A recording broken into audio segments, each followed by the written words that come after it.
What is this noise pollution I am hearing from Manchester City fans? You think you can come back against my team after what you did last week? And I thought to myself, you know, I already did the UCL preview, but Manchester City, didn't you forget? Didn't you forget this? It seems like you did. And I mean, do they have a chance? Will they do something? How will they line up? How will Real Madrid line up? This is what we will do today, because this is the UCL preview for Real Madrid versus Manchester City second leg. And just to quickly remind you, you lost 3-0 in the first half. You lost the game 3-0, and Fede Valverde, yeah, the future Ballon d'Or winner, scored a hattie on your head. Gehi is still sleeping at the Bernabeu. Why not go to sleep, man? Donnarumma, you're still trying to come back from that first goal. So don't get too cocky just because the second leg is at the Etihad. And the first thing I want to mention, I'm seeing a lot of crying from Bernardo Silva. Bernardo Silva. In the league, the best team wins 95% of the time. In UCL, the best team does not necessarily win. I've heard this gimmick since 2022, since we destroyed every single team that was supposed to destroy us. Just because we are worse. Yeah, we are a worse team than them, but we have emotions, you know, we have aura. Or maybe you're just fucking worse, bro. How about that? Maybe you're just actually worse. You got outran, you got completely destroyed, you got outclassed, and we were better technically, and we were better pressing-wise, and we were better defensively, and we could have attacked even more. The game should have been 5-1, bro. If you want that one goal that you should have scored, have it, bro. And he says it's a competition about emotions, dealing with emotions, little details in the boxes. It's not luck. We need to do well with the little details. I mean, fair play on that one. It's not luck. But you're still kind of saying you shouldn't have lost at the Bernabeu, because when we go to the next point he made in this press conference, when I watched the first leg versus Real Madrid again, I did not see a reason for us to be losing 3-0 at halftime. Oh, really? Oh, really? You did not see the reason? Maybe look at the game one more time, because I see the reason. And I am just a normal football fan that makes content. And I'm pretty sure some of you people that understand football will know why they lost. I mean, we can go one by one. The first goal, Bernardo. Please tell me, Bernardo Silva, yeah? One of the best footballers of this generation. Why did you concede the first goal? O'Reilly was too scared to tackle Valverde there because of his yellow card suspension, if he did get a yellow card. Valverde takes it around. Beautiful touch. Outclassed your whole team. Thibaut Courtois outclassed your whole team. And Donnarumma choked. Donnarumma absolutely choked. That's why you lost. Because your guys are overrated. That's why you lost. Second goal.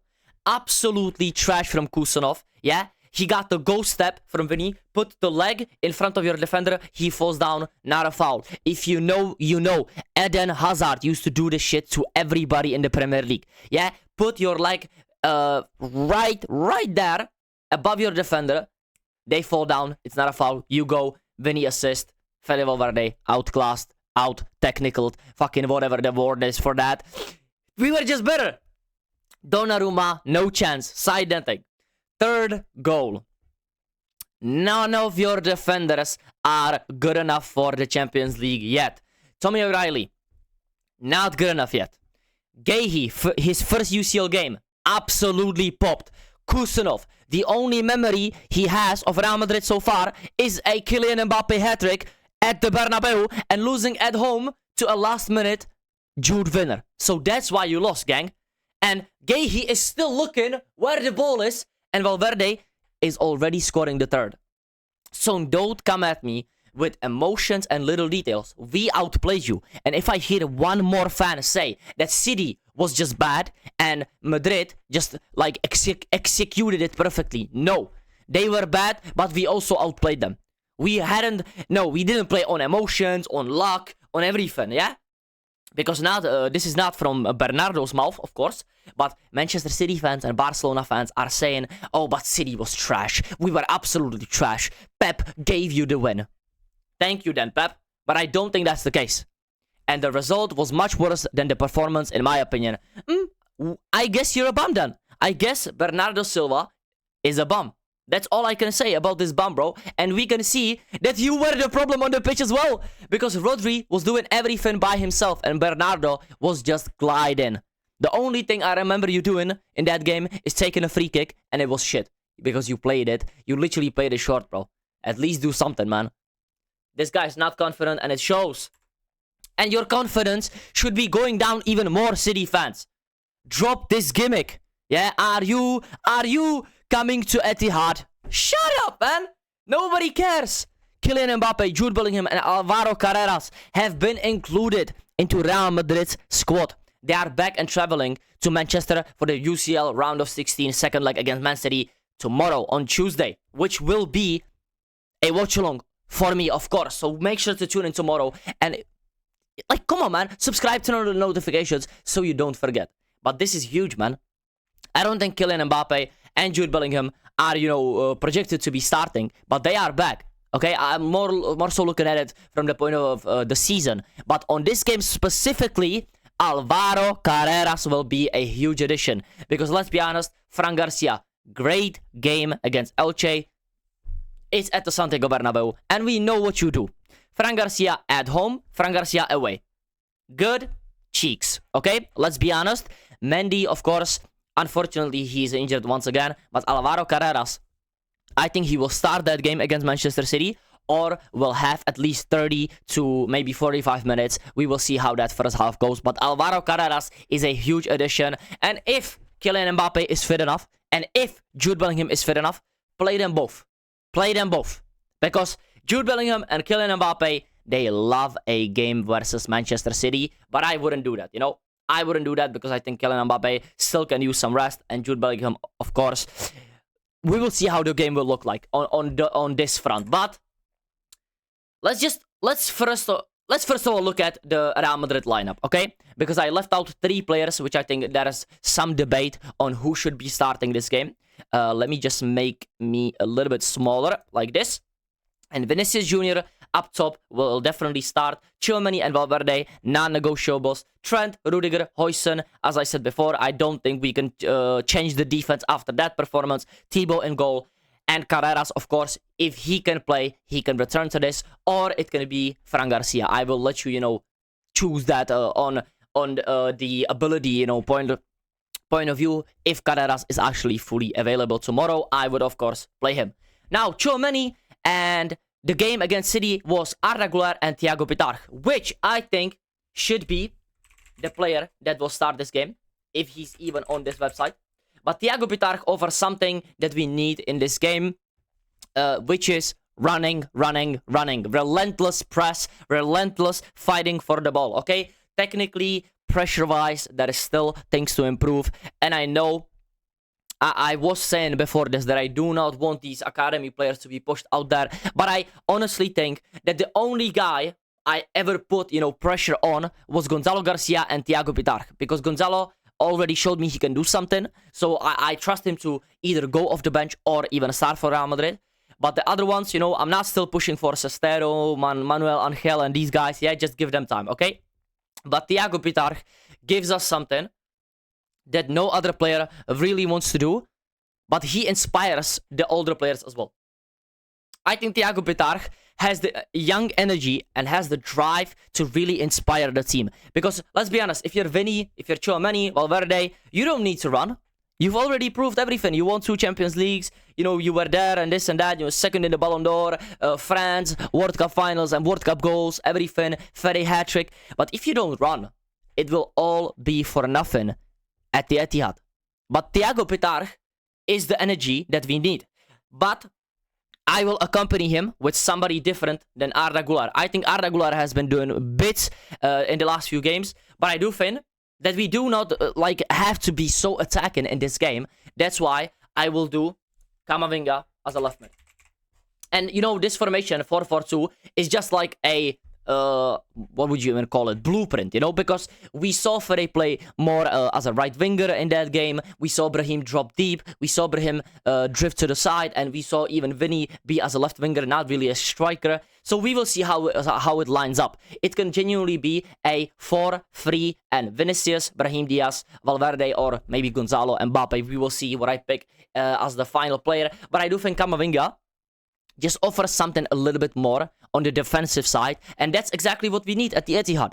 Now, if we concede early and Camavinga is not on the pitch and Arda Güler is there, I think Camavinga needs to come on right after the second half starts. Okay, that's just my opinion. I don't think that starting Arda Güler is a mistake, but I do think that Camavinga would be a better fit for this game, with Thiago especially, because if they both give everything they have, I don't think City will have too much of the ball. Genuinely, if Camavinga runs for his life and Thiago does the same as he did at the Santiago Bernabeu and polishes his game a little bit on the ball, especially because we know that Thiago Pitarch almost cost us one goal without Thibaut save. I think O'Reilly is scoring that, definitely. That's just a crazy reflex from Courtois.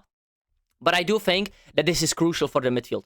This midfield has so much defensive ability. They can outrun any midfield in the world. It just depends on who plays where and how we line up. And I do think if Arda Güler plays and we score first, the game is done. I think that, like, even without the lineup, I don't care, bro. City is so overrated that I think in this game, we should go for Brahim Diaz again. And I never expected for me to say this, but Brahim Diaz, he's good. Brahim Diaz is good again.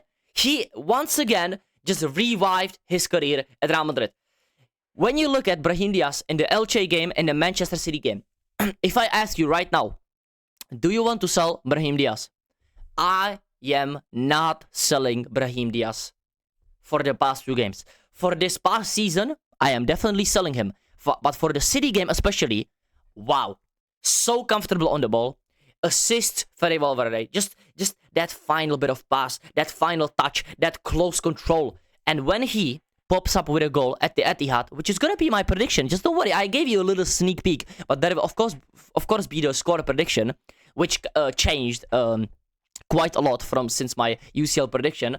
But Brahim Diaz, you're looking great, bro. I don't see why we would start Kylian Mbappe when he's like 50% fit and when he's just coming back. I don't see why we would risk Jude Bellingham this early. The only player I am willing to risk, because I think we gave him full recovery, is Alvaro Carreras. And Brahim Diaz gave us everything we needed at the Santiago Bernabeu. If it doesn't work out and we need somebody to be there in the box, Sabin, Gonzalo Garcia, and if it does work out that Kylian Mbappe will be actually available, put him in.